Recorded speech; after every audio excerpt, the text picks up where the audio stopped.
Hello everyone, I'm Black Marvin. I'm a progressive psychedelic trance artist. I'm a professional sound designer, and I'm also a teacher for electronic music production. Today, I have good news for you because the company Audio Damage just released a bunch of their legacy plugins for free. And today, I chose some plugins of that bunch of free plugins that I could actually use. I had to make choice because there's a lot of these plugins, and I even tried some of them that don't work. Sadly, I would have loved to use Axon and Replicant, but I was not able to get them to work on FL Studio. And that's an important point because since they are legacy plugins, you don't have any support. It's just like you're on your own. And if it doesn't work, you should probably quit music production. I'm kidding. Don't quit. Stay with us. Stay with us. That's very important. But I was not able to get Axon and Replicant to work, but I was able to get a bunch of them to work. And I chose my favorite that I would actually use in some of my project because, yeah, I had to choose between them because I didn't want to show all of them. I chose these that I could use, and we went a bit deeper into the features of these plugins so you can understand them and see how you can use them in your own music production. If you like free plugins and awesome sound design stuff, don't forget to like this video and subscribe to this channel. And let's have some fun with some free legacy plugins by Audio Damage. So we are inside FL Studio, and let's see these plugins by Audio Damage. I'm gonna use this simple saw wavetable to test them inside Faceplant. Usually I like to use very simple signal to test some plugins just to really know how they behave and how they sound. Well, at least I like to try the first time on a simple signal, and then after I could try on a more complex signal. But sometimes if you're trying to hear it on very intricate and complex sources at first, you might not completely hear what it does. So we're going to do both today, by the way. But this is what we have so far. Yes, it's a saw wave. So the first plugin is Mangleverb, and it is, you guessed it, a reverb. In general, in electronic music production, there's many approach to reverb and many reverb algorithms, and this one is really cool. So it's fun to have many reverb options, and I feel I could use this one in my own productions in certain situations. So let's just do a quick overview of what we have in there. And I would say not all the parameters, but the key parameters. And also, so far what I've tested with these plugins, that the preset are really cool. You could actually start by just using the presets and try to make it fit to your needs. So let's just start our verb. Let's try this.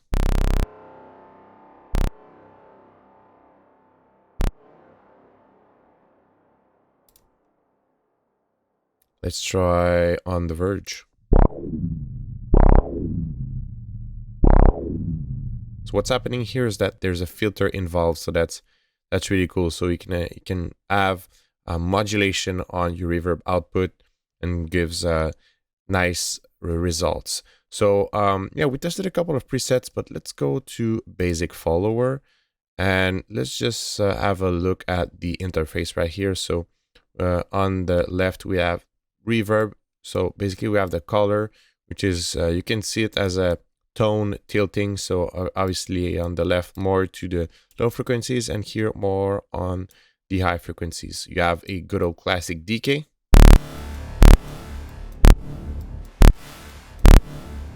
And yeah, decay basically.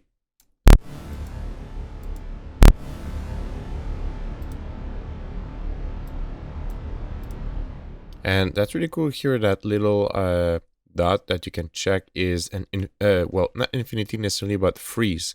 So it's gonna freeze where it is. So really cool sometimes for some resampling techniques and just sound design in general. You can choose it to be treated in pre or post. Now the filter section, you have your cutoff, which is a big part of that plugin in my opinion, the filtering process. So really cool, like laser behavior to it. And you can either use the envelope or the LFO to affect the filter. That's why you see that there's a different response. But if I drive in like, let's say 57 or 56% of envelope, now we're gonna have a different behavior. Really cool. I like this. I could really see myself using this and saving some nice presets because, and yeah, we have this, and let's just for fun add a Valhalla Supermassive just like right after that, because I think it would be a good combo. So we have that Mangleverb here with like the filter reverb, and now with the Valhalla Supermassive.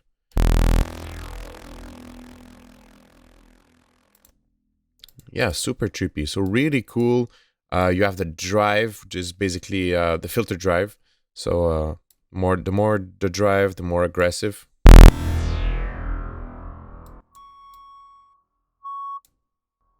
Also, I have a cue that becomes self-resonating around here. Well, yeah, pay attention to that. Yeah, that's pretty much it. Like envelope, LFO, same principle. You have the LFO here, so you can affect that with the LFO. And you have your LFO shape. So I guess sine would be better to demonstrate it.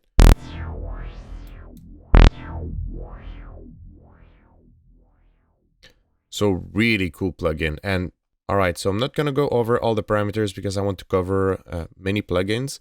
But yeah, you have some master, you have feedback. But I think, yeah, envelope, LFO, the basic thing to understand about this plugin is that there's a reverb and there's a filter action that gives nice result. That's really the key behind understanding this. And the rest is, you know, some parameters. Moving on to the next plugin.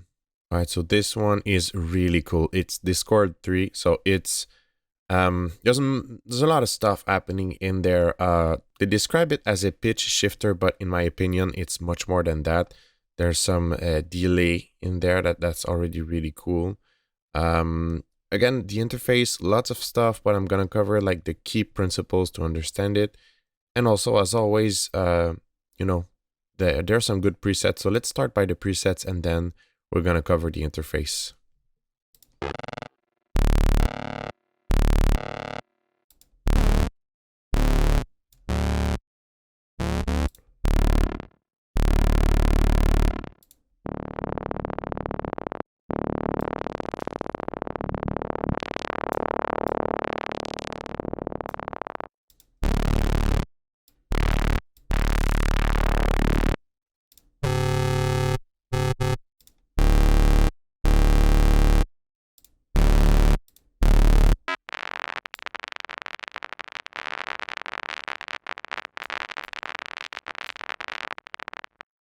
Remember when I talked about testing stuff on a saw wave?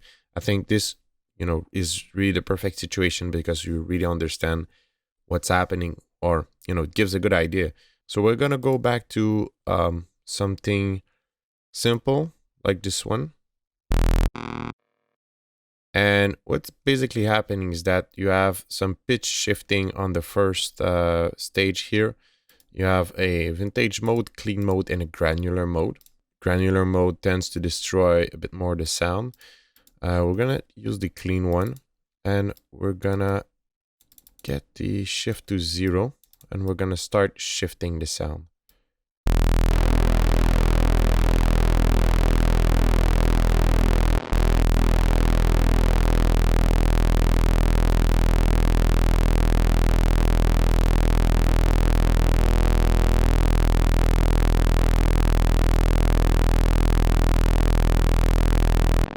There's also a buffer length that affects the way that it's going to be shifted.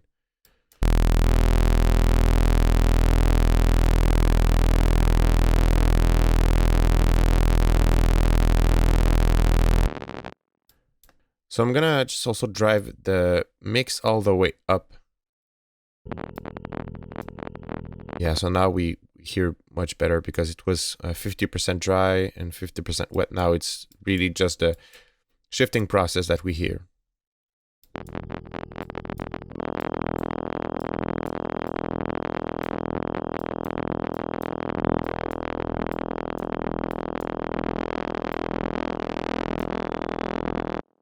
think you understand the shifting process. Now, let's try the other modes. And granular now.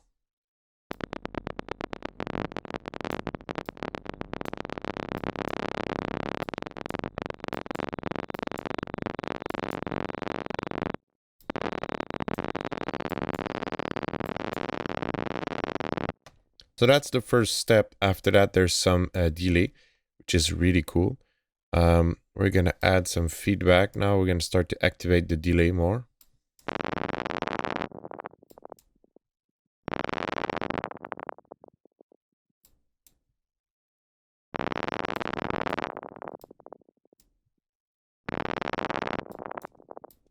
And there's also a filter on the delay signal.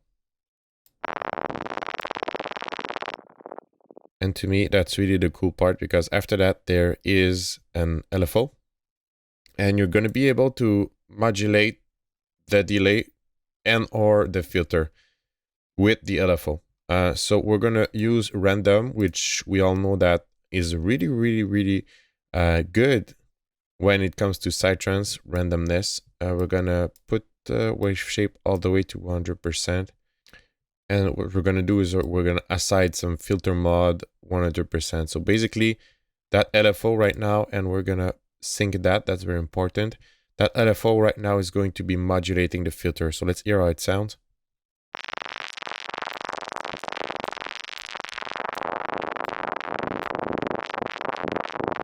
And let's move the wave shape and hear the difference.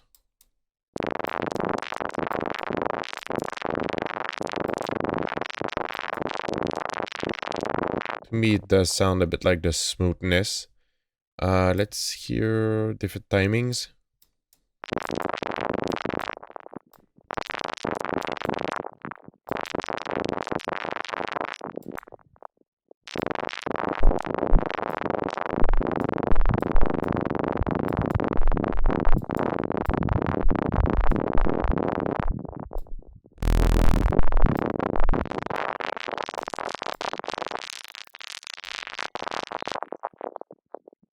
Okay, I'm gonna stop right there, but I think you can definitely understand the psychedelic potential behind this little guy here. So let's go to the next plugin.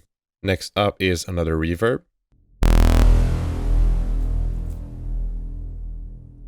And this one is another vintage style reverb available to you. So a little bit more about the interface. Right now, these are my favorite settings, especially in the sense that you have that RT contour here, and you have these curves.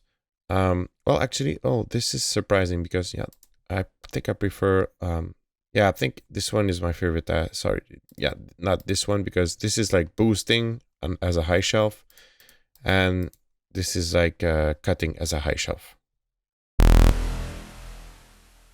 And same thing, this is like you have the choice between these three settings, and this one is quite open on the high frequencies, and this one is quite choked. And there's this one in between. So actually you can adjust them to your taste. You can also choose a different roll-off right here. So you have the classic reverb time. So this is the decay. And you have the size, which is going to be more like a room here. And, you know, it's very large right here.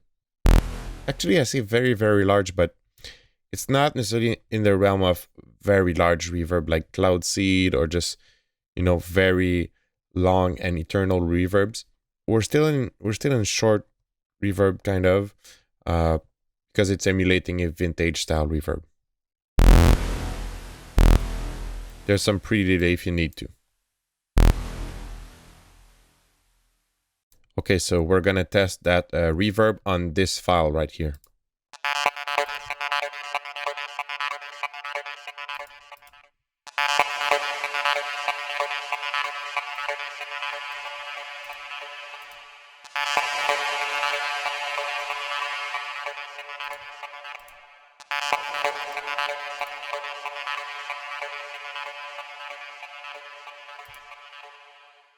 So the color of this reverb is, I would say, between modern reverb, like between the digital reverb and also a bit of the spring reverb thing. There's something about this that reminds me the spring reverb, but yeah, there's something about like there's some resonance that reminds me of the spring reverb, but also the typical, I would say, metallic feeling of the digital reverb. So really cool stuff. I would definitely see myself using this when I need a different coloration for reverb.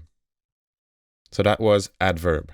Now to the good stuff. This is a Rough Rider by Audio Damage. It's a compressor, but it's a very rough compressor, like the name says it. And right now it is placed on my kick and bass bus. So let's hear how it sounds without it, and let's hear how it sounds with it. Also, please note that there's some dry and, well, there's some dry wet in there, but for the demonstration, I'm gonna go all the way up. And yeah, let's hear how this guy works.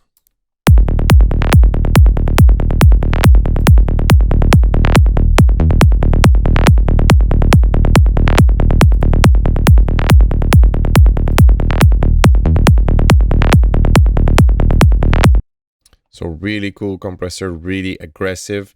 I would see myself using this as a bus compressor, but you really need to be careful because it's damn sensitive and it's damn aggressive. Little note on the files right here. These files are not mixed yet, so that's why I use them actually, because I think you can hear much more on stuff that isn't mixed yet, because you can make good differences. There's like room for improvement. So this is not mixed yet, although this one has Rough Rider Pro on it. Spoiler alert, this is the next one. But yeah, Rough Rider, basically you have your classic ratio, you have the attack, and you can really hear what it does. Let's work on the attack and the release here. Like almost, I would say, if you're a beginner, you want to learn compression, you're gonna really hear it on this one. So you can hear that it's choking the sound, like all the beginning of the sound and the transient is just being eaten up by the compressor.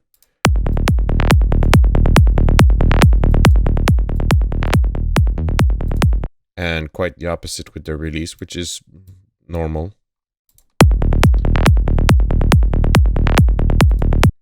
And you have a sensitivity, which is basically the threshold.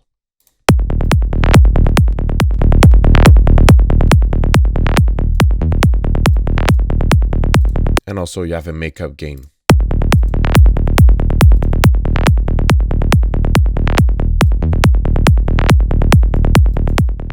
So yeah, that's why I did some dry wet, like New York style compression with that.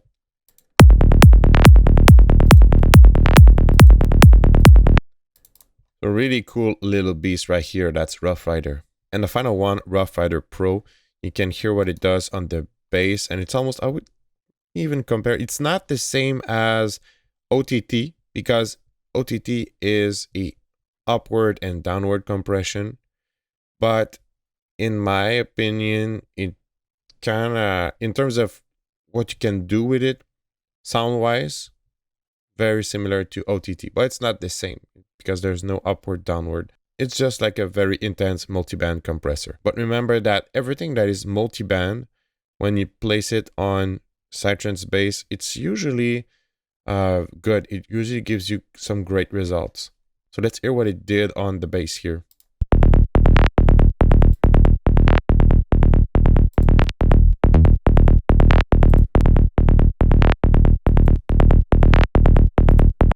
So yeah, maybe I went a bit too much on the sauce with this one, but again, it's for demonstration purposes. But I would definitely see myself using this on like just a brand new bass to process it. That would be really interesting. I think I would probably not use that as a bus compressor at all, because you're gonna kill the dynamics on this one. But in terms of like individual sound, trying to squeeze the fudge out of them, that's good.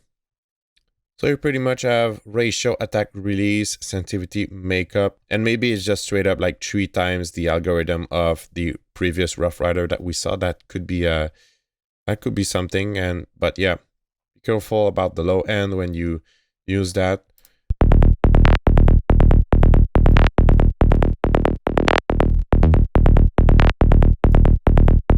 I had to adjust the sensitivity here so it doesn't just eat up all my low-end information. You also have the gain right here. I think it's the input gain in my opinion. Let's verify that. Yep, it is the input gain, and you have a band crossover right here. And finally, a final output, because each individual band makeup can sort of, you can sort of tone shape the output by modifying that as well. So that's why it's useful to have the output compensation right here. So that was Rough Rider Pro, so multi-band roughness. And that's it for this video. I hope you enjoyed. I can't wait to use these inside my own tracks. In this video, I kept it straight to the point, which is usually the style on this channel. Consider we're on YouTube, so I like stuff to go fast, be entertaining, and give some details, but not just spiral down into endless details and endless explanation. But there's a place for that. If you're interested in details, you should check out my community of students. There's one-on-one lessons of 1 hour or more per month. There's also 2 streams each month, one about sound design and one about mixing and mastering. And in each of these streams, it's 90 minutes of a lot of explanation. We chat and we explore details. So there's also a place for that. If you're interested, the link is in the description. Also, if you like free stuff, I made a playlist about all the free stuff video I did. There's some stuff about myself, Fractal Sounds, and just other nice and generous companies like Audio Damage, Acoustica, and more. So there's a playlist for that. If you want, jump on board. The link is in the description, and just, loot and grab some free stuff. Until then, I will see you in another video. Happy producing. Cheers.